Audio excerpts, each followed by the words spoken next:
जनक जी ने कहा, देश देशांतर के राजा महाराजा यहाँ आए हैं, कौन नहीं आया है। आकाश से, पाताल से, मृत्यु लोक से सब यहाँ आए हैं, पर बड़ा खेद है मुझे कहते हुए, एक भी राजा आप में से इस धनुष को नहीं उठा सका। वैदेही को प्राप्त करने की इच्छा छोड़ो, अपने अपने घर की ओर प्रस्थान करो। कोई राजा हिला नहीं। जनक जी ने कहा, अगर प्रण छोड़ता हूँ पूर्वजों की कीर्ति खो बैठूंगा, प्रण पर अडिग रहता हूँ, बिटिया मेरी कुंवारी रहेगी। आपने मुझे धर्म संकट में डाला है। अगर मैं जानता कि आप में से कोई वीर नहीं है, ऐसी प्रतिज्ञा करके अपनी जग हंसाई नहीं कराता। जनक जी ने एक बार कहा, क्या इस धरती पर कोई वीर? सबने सुना, लक्ष्मण जी ने भी सुना, पर मौन है। क्यों मौन है? गुरुदेव हैं, भैया हैं, बड़े हैं, ये जवाब देंगे। सब मौन। जनक जी भी ज्ञानी हैं, एक बार कह चुके थे कोई वीर नहीं है, तो दोबारा क्यों कहा? जनक जी जानते हैं कि राम जी तब तक नहीं खड़े होंगे जब तक इनके छुटके भैया खड़े। झंडा लहराना है तो पहले डंडा खड़ा करो। रघुपति की रति विमल पताका, दंड समान भयो जैसे जाका। इनकी कीर्ति रूपी ध्वजा को लहराने के लिए लक्ष्मण भैया डंडे का काम करते हैं। जनक जी ने अपने वाक्यों को दोहराया, आज के बाद कोई अपने आप को वीर मत कहना। आज सबकी वीरता का प्रमाण ये धनुष दे रहा है। मैं कहता हूँ, वीर विहीन मही मैं जानी। धरती वीरों से खाली हो चुकी है। अरे दोबारा सुनना ही था। लक्ष्मण भैया के कानों में आवाज गई, इस बार कौन बर्दाश्त करे। खड़े हुए लक्ष्मण भैया सिंहासन से जनक जी की ओर देखा। श्रेष्ठ हैं आयु में भी, ज्ञान में भी, लेकिन आज जब राम जी के समक्ष कहा, वीर विहीन मही मैं जानी, लक्ष्मण जी ने आज जनक जी को ना जनक जी कहा, ना महाराज कहा, ना श्री जनक कहा, सीधे शब्दों में दृष्टिपात करते हुए कहा, अरे कही जनक जैसे अनुचित बानी, जनक जैसे अनुचित बानी,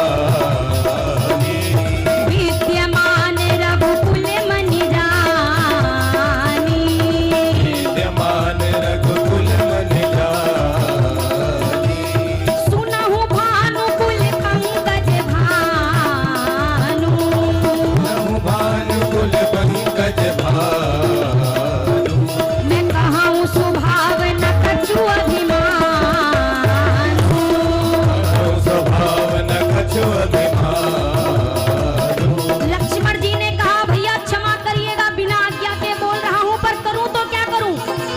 जिस सभा में रघुवंश शिरोमणि श्री राम जी बैठे हो, उस सभा में कोई बोल रहा है कि धरती पर कोई वीर नहीं। जनक को ऐसा नहीं कहना चाहिए था। बड़ी देर से धनुष की चर्चा सुन रहा हूँ, धनुष उठता नहीं है, धनुष हिलता नहीं है, चाप चढ़ता नहीं है। मुझे एक बार आदेश देकर देखिए धनुष की क्या विसात है भैया। अरे जो तुम्हारे अनुशासन का, तुम्हारे अनुशासन पाओ, तो कंदुकई व ब्रह्मांड उठाओ, कंदुकई व ब्रह्मांड उठाओ,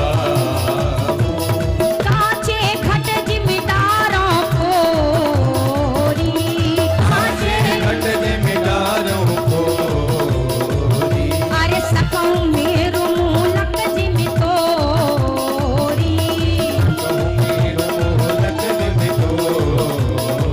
लक्ष्मण जी ने कहा, भैया आज जनक ने जैसे शब्द बोले हैं, मैं क्या, अगर रघुवंश का एक दुधमुहा बच्चा भी सामने हो और समक्ष काल ये बात बोल दे, ललकार दे वीरता को, तो वो रघुवंशी बच्चा काल से टक्कर लेता है, पीठ नहीं दिखाता है।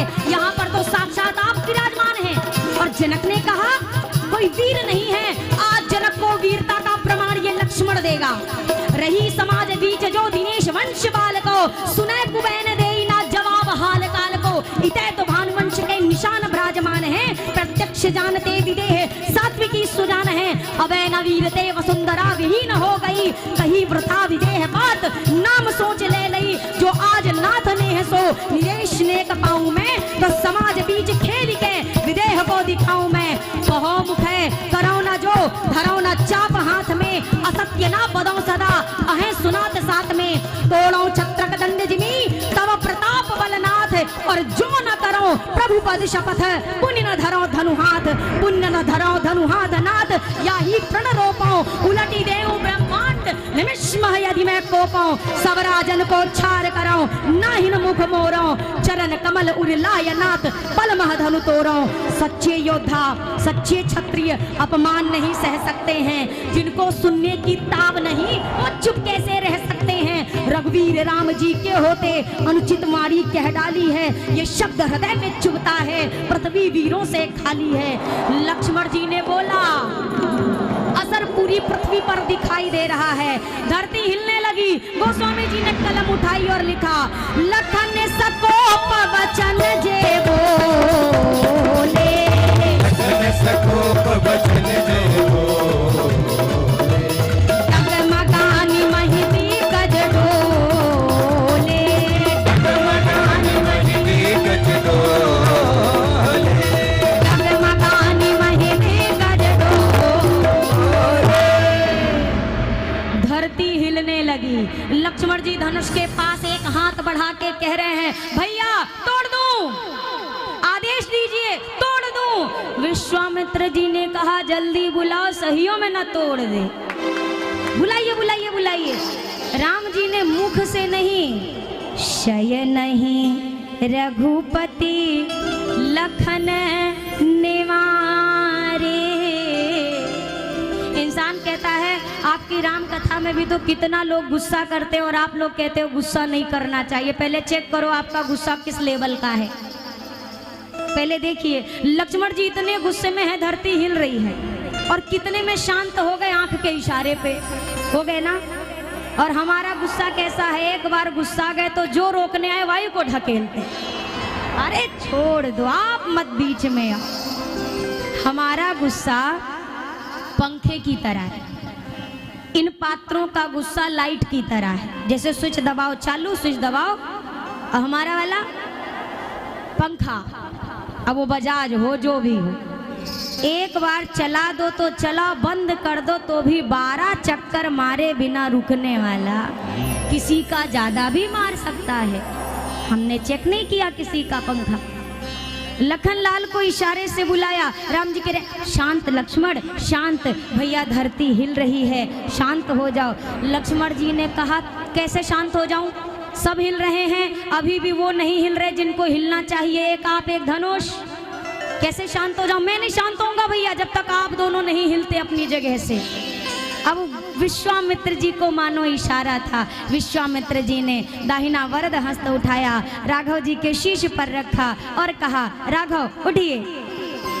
रामा विश्वामित्र समय शुभ जानी, राम सिया रामा, रामा विश्वामित्र समय शुभ जानी, राम सिया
चले। आज जब राम जी चले तो गोस्वामी जी के कलम में कितनी सावधानी है। ये नहीं लिख रहे कि दशरथ नंदन जा रहे, ये नहीं लिख रहे कौशल्या नंदन, ये नहीं कहा रघुकुल नंदन, ये नहीं कहा राम, ये नहीं कहा राघव। क्या लिखा? सहज ही चले सकल जग स्वामी। पूरे संसार के स्वामी हैं, पर कैसे चले? सहज अवस्था में। हमको कोई एक गांव का सरपंच बना दे तो हमारी ऐंठन ही नहीं खत्म। और यहाँ राम जी कौन है? पूरे विश्व के मालिक हैं। सहजता कितनी है, सहज जा तो रहे हैं, चाल कैसी है? गोस्वामी जी ने लिखा जैसे मतवाला मदमस्त हाथी अपनी चाल में जाता है, ऐसी चाल है। हाथी की उपमा क्यों? आपके यहाँ कभी हाथी आया है? इतनी पतली गली है, कैसे आएगा? कभी देखा होगा। होता क्या है, हाथी आता है ना तो आज भी बड़े बुजुर्ग हाथ जोड़कर खड़े हो जाते हैं। कौन आया है? गजराज। गजराज। उसी के पीछे की क्या स्थिति होती है? हाथी के पीछे की, हाँ, वही वही वही वाला, वही वही वही। जितने आपके पूरे ये नजफगढ़ के कुत्ते होंगे सब आपको कहाँ नजर आएंगे? हाँ, सारे जितने कुत्ते सब हाथी के पीछे। आज तक समझ नहीं आया कि इनसे बैर क्या है। क्या पता इनको ये लगता हो, बताओ, ये नया नया आया, इनको कोई ईख खिला रहा है, कोई पैसे दे रहा है, कोई गुड़ खिला रहा है, लोग हाथ जोड़े हैं, और हम 24 घंटा भूख भूख के मर गए। हमें कोई एक रोटी देने वाला भी, और जहाँ जाते हैं अलग से लठिया दिए जाते हैं, कोई पूछ ही नहीं रहा। और कुत्ता तो कितना भौंकते हैं। अच्छा, कहते हैं 2 मोहल्ले के कुत्तों में पट्टी नहीं है, होता है ना, एरिया क्रॉस वो बस भौं भां शुरू हो जाता है। पर जब हाथी आता है तो सारे मोहल्ले के इकट्ठे हो जाते हैं। और फिर ये भौंकने के बाद जब हाथी चला जाता है तो एक दूसरे की पीठ थपथपाते हैं, बढ़िया भौंका था, हाँ तुम्हारा भी अच्छा था, भगा ही दिया आखिर। कहाँ भौंकते हैं? पीछे, क्योंकि जानते हैं आगे अगर जाके भौंके तो सीधा वहां चले जाएंगे जहां 2-3 साल बाद जाना है, डायरेक्ट। तो पीछे भौंकते हैं। लेकिन हाथी क्या करता है? हाथी जवाब, हाथी सोचता है अगर हर गांव गली के कुत्तों के भौंकने का मैं जवाब देता रहा तो मेरी यात्रा कभी पूरी होने वाली नहीं। हमारे यहाँ एक कहावत कही जाती है, पता नहीं आपके यहाँ कहते हैं कि नहीं, कुत्ता भौंके 1000 और हाथी चले बाजार। मस्त होके राघव जी जब चले तो गोस्वामी जी कह रहे हैं अभिमानी राजा स्वान के रूप में प्रलाप कर रहे हैं। राम जी ने देखा नहीं, आगे की ओर बड़े बड़े ऋषि मुनि हाथ जोड़कर खड़े हैं कि आज राघव जी भगवान धनुष तोड़ने जा रहे। इस प्रकार मध्य में दोनों के राघव जी जा रहे हैं, धनुष के निकट पहुंचे, खड़े हैं। क्यों खड़े हैं? आक्रमण से पहले सुरक्षा की व्यवस्था होनी चाहिए, अपने सेफ्टी की। राम जी ने सोचा हमारे छोटके वाले ने बोला भरता तो धरती हिल गई, हम तो उठाने जा रहे हैं, क्या असर होगा? लक्ष्मण जी को इशारा मिला, लखन लाल खड़े हुए अपने दाहिने पांव से धरती को दबाने लगे। सबने कहा बढ़ के तो धनुष तोड़ने आए हैं, छुटके वाले काहे खड़े हुए? बोला होगा कोई काम। हे कक्षप वाराह शेष दिग्दंत यशेष सावधान धरि धीर धारी धरनी तन देखो रघुनंदन रघुवंश शिरोमणि शिव धनु तोरे हो सबे सानध्य आज को मुख नहीं मोरे। सभी सावधान, हे कक्षप, हे शेष, हे वराह, सभी स्थिति को मजबूत कर लीजिए, भगवान धनुष का खंडन करने वाले हैं। सबको सचेत कर दिया। अभी ना मैया एक टक राम जी की ओर देख रही और राम जी धनुष अभी उठा नहीं रहे, नहीं उठा रहे। अब मैया मन में बेचैन, माँ गौरी को मनाया, गणेश जी को मनाया, जब मन नहीं माना तो अब कहती हैं अब मोहि शंभु चाप गति तोरी। हे शिव धनुष, अब मुझे आपका सहारा है, कुछ सहायता करो। शिव धनुष ने कहा क्या करूँ माँ? मैया ने कहा हल्के हो जाओ, जल्दी से हल्का हो जाओ। ठीक है, और कितना हो? और हल्के हो। फिर हुआ और कितना? मैया ने कहा बार बार पूछो मत, इतना सुन लो, तुम्हारे सामने ये जो खड़े हैं इनको फूल तोड़ने में भी पसीना आता है, जो फूल उठाने में थक जाते हैं। अब खुद हिसाब किताब मेंटेन करो और हल्के हो जाओ। शिव धनुष ने कहा इतना हल्का हुआ और एक को अभिमानी राजा आया तोड़ के चल दिया। फिर मैया ने कहा एक काम करो, अभी तक राजाओं का बल खींच के तुम नहीं उठ रहे थे, अब अपना सारा भार इन मूर्खों पे डाल दो, ये अपनी कुर्सी से चिपक जाए।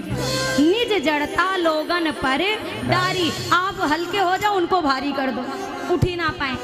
धनुष हल्का है। अब मैया की ओर राघव जी ने देखा, सोचा विलंब करना ठीक नहीं है। गोस्वामी जी कहते हैं सारे मिथिलापुरवासी अपने अपने देवी देवता को मना रहे हैं और इधर मेरे राघव जी रामा चाप समीप राम जब आए, राम सिया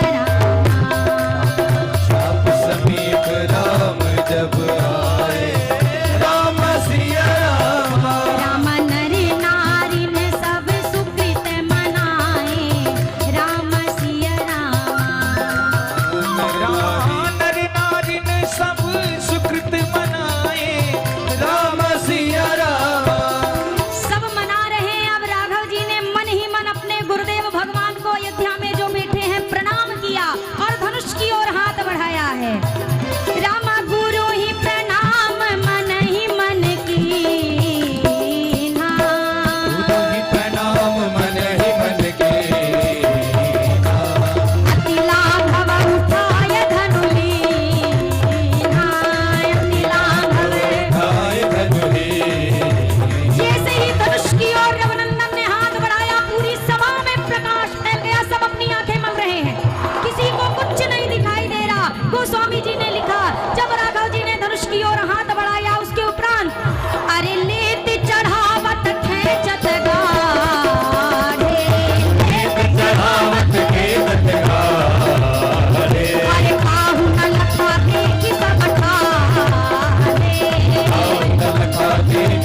और ज्यों ही उस प्रत्यंचा को प्रभु ने कर्णों तक खींचा है, भयंकर टंकार के साथ धनुष दो भागों में विभाजित हुआ, धरती कंपित हुई और जैसे धनुष टूटा गोस्वामी जी ने कलम उठाई और मानस में अंकित किया, अरे ते ही छन राम माध्य धनु को,